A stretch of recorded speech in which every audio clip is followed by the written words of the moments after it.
In this video, we'll look at staking Ethereum with Rocketpool. I'll show you exactly how to use the Rocketpool protocol right here, but there are some other ways we can use to get the token that we actually want, which is rETH. They may be cheaper and so better for you depending on how much you want to stake. I'll go through all of those options and some considerations that you might need. I'll leave timestamps for everything down in the description. Firstly, we'll look at using Rocketpool as intended and staking on here, but we need to know what exactly is happening behind the scenes. So if you're using Rocketpool, this is how it works. We're going to use Ethereum and we're going to give it to Rocketpool. Now, Rocketpool take our ETH and other people's ETH and pool it together to have enough to create validators. And the validators are the things that earn the staking rewards from the Ethereum protocol. They then give us something known as rETH or Rocketpool ETH. This is a liquid staking token. So if our wallet owns this token, that's like a receipt for our ownership of the pool. And so as long as our wallet has this token, we are earning the rewards that Rocketpool is earning from Ethereum. So we can have that in our wallet, and we can also send it out of our wallet just like any other token to another wallet that we have, and then we can receive it from other wallets if we want. But however much rETH that we own, that's essentially a receipt of our ownership of the Rocketpool that's earning fees. We can stake from 0.01 ETH upwards. We earn fees from protocol staking on Ethereum, staking rewards, MEV rewards, which is, earning fees from maximal extractable value. So if people are paying extra or other bots that they run, they can earn some extra rewards there. And rETH is an accumulating token. That means that there is a set amount, but as the pool earns money, the tokens are going to increase in value to represent the money that's being earned. So if you own one rETH and the protocol earns 5% over that year, you're still going to have one rETH, but the value should go up. Now, this value goes up in relation to the ETH that's being held, right? So ETH can go up and down in value, and so can rETH, but the delta or the difference between ETH and rETH should continually rise as the Rocketpool earns more fees. So as you can see here, this is what should happen. Rocketpool ETH is going to rise and increase the delta versus ETH continually as it earns protocol fees. But you have the same amount of ETH in your wallet, or the rETH, and that just should go up in value versus ETH over time. Let's go and use the Rocketpool protocol then. And if you do want to use this directly, this is on the Ethereum mainnet. Now, this is more expensive, and so there are cheaper ways to do this, which I'll go over after this section. So come to the Rocketpool website. I'll link it down in the description. Click launch, and then you come through to the protocol page. Now, from here, we need to connect an Ethereum wallet and have some ETH in our wallet that we want to swap for rETH. If you don't have a wallet yet, I'll leave links below to video guides on setting up MetaMask and Rabby. They're popular Ethereum wallets, and so you can see everything on setting up a wallet, how to use them and everything. But I'm going to skip that for this video, and we'll just get our Ethereum wallet up right here. So what we need is to get some Ethereum into our wallet, the amount that we want to stake. So I'm going to copy my wallet address right here, and then we're going to withdraw some ETH into our Ethereum mainnet wallet. So I'm going to go over to my Binance account. I've bought some ETH right here. I'm going to paste in my address to withdraw it to. So that's my wallet address, and then click the network. The network we need to use is the Ethereum mainnet. Rocketpool only works with that as of making this video. So ERC20 Ethereum. You can see that fees are more expensive. And so if you want to use the cheaper options like layer 2 networks, you can do that. And I'll go through that after this section. From here, I'm just going to withdraw the ETH into my wallet, and then we can go ahead and use it to stake with Rocketpool. If you want some deposit bonuses on OKX and Binance exchanges I use, I'll link them down in the description. If you are new on there, you can get some deposit bonuses, so you can check the details via the links below. And from here, I'm going to withdraw that ETH to my wallet. So now my wallet has some Ethereum in there, as you can see, and I can use this to stake in the Rocketpool protocol.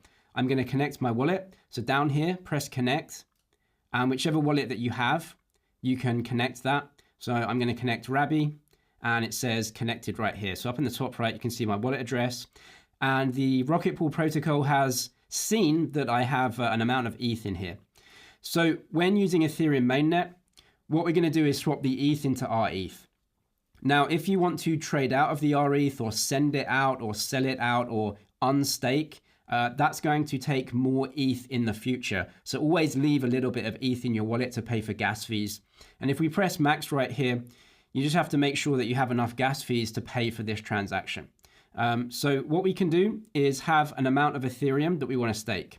So I'm going to stake 0.1 here. And you can see it tells me that I'm going to receive 0.09 rETH. These aren't the same. Now, the reason is, like I said, rETH accumulates those fees into the protocol. And so it's going to get more and more expensive versus ETH over time. As we can see, the average return, if you held for a year, the APR or the APY is 3%. So rETH should get around 3% more expensive than ETH over 1 year, and that can accrue over time, depending on how much is in the protocol. So we're always going to swap ETH into slightly less rETH. As you can see here also, you can see the routing. What the protocol is doing is pushing me towards what's known as a secondary market. So there's two ways that you can actually get rETH. The first one is to use the protocol directly. If you have larger amounts, it's going to just put you straight into the protocol. They will charge you a 0.05% deposit fee for minting rETH. So you have to factor that in. And that's it. Now, because I have a smaller amount here, what it's doing is just making me go to a secondary market, basically like an exchange, right? So people that already have rETH that want to sell it or get out of it, and I want to get it. So it's going to be a swap. And this is fine. And the protocol has, obviously seen the costs and said that the secondary trade is going to be the cheapest way for me to get rETH. And so that's what it's giving me. From here, you can see the exchange rate is this one. And so we pay a little bit of a cost as well. So you have to factor these costs in when you're trading because, we're making 3% a year. And so if we're paying 20 basis points out, it's going to take us a while to earn the yield back to pay for the costs of this transaction. But that's just, the way it is. From here, we're going to be earning around 3% if we hold it for a year on this rETH. And the transaction cost right now is around $4 for this transaction. So that's all absolutely fine. Now we can press stake. So the protocol is going to take us through the secondary trade. So that's fine. So press stake right here. And we should go through the details of the trade. So we can see that we're interacting with this contract, and that's Rocketpool, so no problems here. We are going to send out 0.1 ETH, and we're going to get this much rETH in return. Once we have that token in our wallet, we own that token, and we own the yield that it makes, and we own that in our wallet. So we can go through with this transaction if this is okay. Just press sign and create right here, and the swap will occur. You will send out your ETH, and you'll get rETH back into your wallet. Once we have rETH in our wallet, we're earning those fees. And just like any other token, because it's a liquid staking token, we can send it out, or we can trade it, or of course we can unstake as well. If you have some rETH in your wallet, you can very easily unstake. To unstake, go to the same screen that we've been on. So just launch the application from the Rocketpool website. Up in the top right-hand corner, just click your wallet address, and you can see this unstake right here. So click that, and you should be able to see an amount of rETH in your wallet. It will, obviously see the amount that you have, and then you can choose an amount that you want to unstake. So you can choose the whole lot if you want, or any percentage of that, and click unstake right here. Now you can see that the transaction cost is going to cost you as well. So you always need some Ethereum to pay for those costs. Ethereum mainnet is expensive, and so there are cheaper ways to get hold of rETH. Because Rocketpool ETH is a liquid staking token, it trades just like any other token. So we don't have to use the protocol to stake our ETH. We can just buy the rETH token, because as long as it's in our wallet, we're getting the yield. So we don't need to stake. We can go to any exchange that offers this and swap either ETH or USDT or any other token that's traded against it for rETH, and then get that in our wallet. So instead of using a protocol, what you can do is go to a decentralized exchange. Now, because rETH is a token just like any other, you can send it in and out of your wallet. What's happened is that Rocketpool ETH has been bridged onto Ethereum layer 2s. Now, layer 2s are much cheaper to use than the Ethereum mainnet. And so a lot of people use this. So I've come to CoinGecko here. This is rETH, as you can see, and this is the price. We can trade any fraction of rETH, so the price doesn't really matter too much. But down here in the info, we can see that rETH is now available on these Ethereum layer 2s. So the base network from Coinbase, Arbitrum, Polygon, and Optimism. So what we can do is set up our wallet with an Ethereum layer 2, get ETH into our layer 2 address, and then just buy the token on a decentralized exchange on one of these layer 2s. We get the rETH in our wallet, which is what we want, and we're still accruing the yield and the staking rewards from Ethereum. So you can use any of these networks. It's up to you which one that you use. I'll just show you an example here. So what I'm going to do is go to 1inch Exchange. Now 1inch Exchange is an exchange aggregator, and so it's going to give me the best trade for swapping some coin into rETH, which is the coin that I want. So we're going to go through with a trade right here. So what we can do is connect our wallet. Now you can use 1inch, you can use Uniswap, you can use other decentralized exchanges. So as long as you can access the decentralized exchange to swap your ETH for rETH or your Tether for rETH, it's fine. So I'm going to get my wallet back up right here. Now on Rabby, you don't need to add any networks into your wallet. You can just connect on any of the Ethereum layer 2. So I don't have to do anything in Rabby. If you're in MetaMask, you can just switch to your Arbitrum network or your Optimism network or whatever.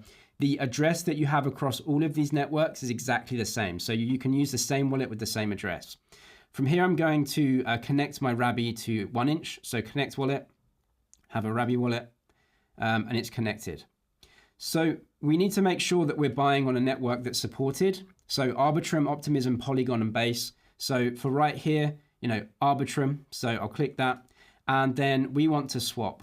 So I'll just show you how to search right here. We can select the token, so rETH. And this is a popular token, so it comes up right here. This is Rocketpool ETH. You can see my wallet doesn't have any. If you can't find that, or you want to make doubly sure, go back to Rocketpool ETH page on CoinGecko. Come to the contract, and I'm on Arbitrum, so I want to copy the contract address on Arbitrum like this. Go back to your decentralized exchange or your aggregator, click to search, and then paste in the contract address, and it's going to come up with this token. That's making doubly sure that we have the right token, because a decentralized exchange could have fake tokens. So we don't want to obviously buy those. So we click that, and now we can go ahead with the trade. So from here, we swap any token that we have. So we have ETH in our wallet, we can use that. So the important thing, if you are using layer 2s for the first time, is that when you withdraw your ETH, you do need to use the layer 2 network. So what I'll do is go back to my Binance account, and I've got that ETH in there that I bought. So this time I'm going to paste in my wallet address, which is the exact same address. But what I need to make sure now is that the network that I'm using is the one that I want the ETH on, and I want the Rocketpool ETH on. So I'm not going to use Ethereum mainnet this time. I'm going to use the Arbitrum network. That's the layer 2 that I want to use. You can see the fees are 34 cents instead of $6. So I'm going to choose Arbitrum 1, and then I'm going to withdraw the ETH over the Arbitrum 1 network. It's the same address that I have, but we're using the layer 2. So Binance is going to sort that out and send the ETH over the layer 2 into our layer 2 network address right here. So we have that now, and that ETH is on the Arbitrum network. From here, once that's in our wallet, we can then pay the ETH and pay much lower fees, swap it into rETH. And as you can see on 1inch, essentially you don't pay any gas fees because of the way that 1inch works. So you're saving, 20 cents or something. We are going to pay, a small exchange rate for this, because obviously with decentralized exchanges, you have to pay a small fee. It may work out as, let's say, 30 or 50 basis points, something like that, because obviously the exchange and the liquidity pools are going to be charging a fee to swap these tokens. But this is going to work out fairly cheap if you're using a small amount rather than paying gas on Ethereum mainnet. So if you want to go ahead with that swap, you just have to press swap right here, and you can go through with that swap in your wallet. That way, we now have our ETH in a wallet on the layer 2, and it's much cheaper for us to hold it there. The other helpful videos you might need are listed down in the description. I'll leave the deposit bonuses to the exchanges I use down there as well. I'm James with MoneyZG. Cheers for watching, and I'll see you in the next one.